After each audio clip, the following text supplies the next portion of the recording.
In the past, we used to think about how we want to work. That question is gonna go.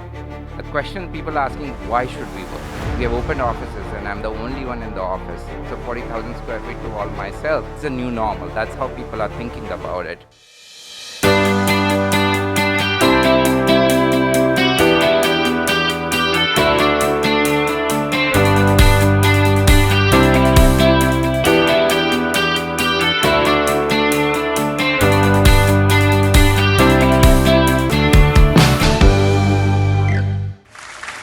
To kickstart today's session, we have Aushutosh. Aushutosh, may I invite you over? And he's going to inspire us for the next 8 minutes. A round of applause. Let's get some energy in the room. Good. Now in this new normal, companies have a responsibility to their employees to make sure their health and well-being are taken care of. And they're very confused by the way. The data is very confusing. Microsoft ran a big survey and 30,000 workers across many countries, and they were asked, what do you want to do?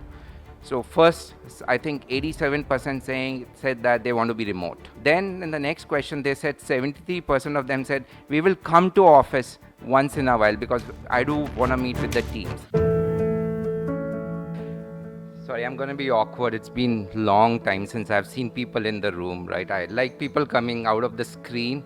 So I'm going to be very awkward. I'm just giving you a heads up. First of all, so nice to be here. I had serious doubts that whether I want to come or don't want to come. And yesterday I called Vatsal and saying, I'll clear up my schedule. I'm going to be there because I saw who all are coming.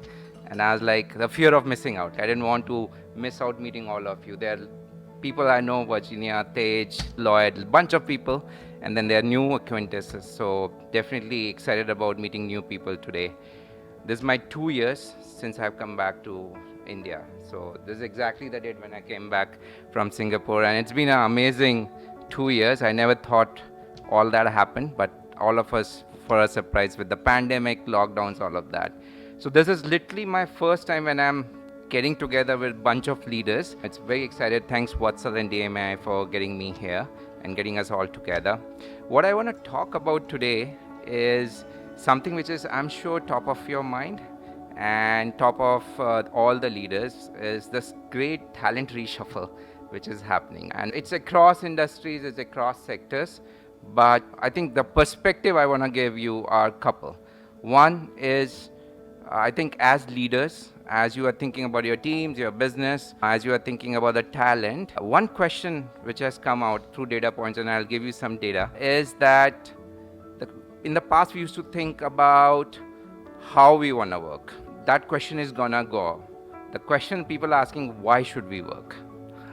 So that's very strange. I was remembering the conversation I was having team 2 years back, and we would talk about money, and we would talk about stocks, and we would talk about office environment. I want better food in kitchen, like all of those things, and all of that has gone complete. I was just sharing over the breakfast that we have opened offices and I'm the only one in the office. So 40,000 square feet to all myself, which is a little frustrating, but that's the new normal. That's how people are thinking about it. So one thing which we are seeing from a data perspective is that last 12 months, last 18 months, people have been pretty much stay stagnant, or people have been staying where they are. They're not changing jobs. So we saw on the platform as well that the job changes of the members were literally flat or down. They were negative. But since March, I think that suddenly we are seeing a huge spike in job changes being announced on the platform, which is where the talent reshuffle has, as we have termed it, and that it peaked. It went up to 37% of our members were changing jobs. This is all US data for time being, but now it has stabilized. But again, the spikes will keep come and go. So that's something interesting. Now, why people are changing jobs is a very interesting, and I don't have the answers. I don't claim to have all the answers. I don't have a crystal ball. But one of the things people are saying is now in the Maslow theory of needs, hierarchy of needs, there are a bunch of things they have introduced in their mind, which as companies, as leaders, will have to solve for. One is this whole flex, hybrid working, remote working. Other one is the safety and security was always there, but it had a different connotation to it. Now in this new normal, companies have a responsibility to their employees to make sure their health and well-being are taken care of. And they're very confused by the way. The data is very confusing. Microsoft ran a big survey, a poll, and 30,000 workers across many countries, and they were asked, what do you want to do?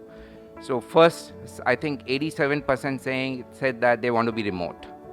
Then in the next question, they said 73% of them said we will come to office once in a while because I do want to meet with the teams.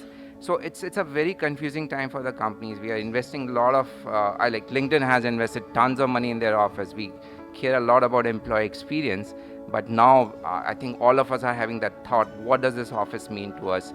Is this something which is gonna stay, or this is something which is going to change in couple of years? Let's say pandemic becomes endemic and all of this goes away. Right now all of this is great, but where I'm going with this is one thing which is becoming very important is all of you are leaders, all of you are representing multiple functions, marketeers, talent brand. We worry about our consumer brand, we worry about the products and services we sell. I can't speak enough about the talent brand and the importance of the talent brand and the voices of the leaders, because we are seeing people are thinking more, they are reading more, they are listening more before they apply to a company or they say yes to join a company. So your voice is going to be very important. At LinkedIn, we have taken a big kind of a stand saying we trust our people to work from wherever they want to work, which is a huge stance. Like, I'm a sales guy, and if my sales leader says I'm going to work from Shimla, I think that's a good conversation which we're going to have. But that's a stance. So all companies need to take a stance and be out there and tell people what their talent brand stands for. So it's very important to make sure that your voices are you're talking to the people and you're communicating your company's philosophy or strategy or policy on health, well-being, remote working, flex working, and whatever that policy is. I think you will have to listen to the people. So that's something which I wanted to leave behind. Think about talent, make sure that your voices are out there, right? Otherwise this talent churn, the talent reshuffle can impact the business, right? Like there are companies which has come to LinkedIn saying like 30-40% of their talent is at risk, and they're like, how will my business run? So it's a very real possibility. So I think I wanted to make sure that I use this time, communicate and pass it on to all of you. And I promised Vatsal that I'll do it in 5-6 minutes. I think that's what I wanted to talk to you about today. I would love to hear more perspectives, because again, as I said, I don't have all the answers, right? No company has the answers. We are all thinking, we are all listening. So I would love to know a little more from how you guys are thinking about this talent reshuffle and what are the top of mind things you are doing or your companies are doing to solve for it. But thank you so much, and pleasure to be here.